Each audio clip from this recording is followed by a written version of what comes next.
નળ પાણીની ઘોડી ચડવામાં હાલ જગ્યા બિહાર માળવેલાની ઘોડી ઉતરી મહાકાળી માના મંદિરે પહોંચી ગયા. મહાકાળી માના મંદિરે બેઠા થતા ભવિષ્યના મોટા યુટ્યુબર ભેગા થઈ ગયા. થોડા આગળ આવેલા જય શ્રી રામ બોલવાળા હનુમાન દાદા ભેગા થઈ ગયા.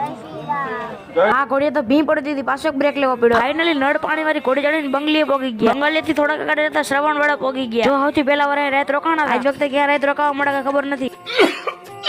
ફાઇનલી રેતે અનક્ષેત્રમાં જમી લીધું. આપણે રાત રોકાવાના છે બોટાદ વાળા અનક્ષેત્રની સામે.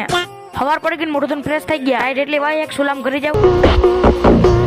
ઠેરકા ખંભા નાખીને કર્યું પાછું હાલવાનું ચાલુ. બોટાદ વાળાનો આગ્રહ જો તમે ખાલી. થોડા આગળ આવેલા તો આવી ગયું બોરદેવીનું પાટિયું. એક રસ્તો ભવનાથ જાય ને એક રસ્તો બોરદેવી બરોબર. આપણે ભવનાથ બરોબર જવાનું. થોડા આગળ આવેલા કરને 200 રૂપિયાનો મુંડો લઈ લીધી માળા.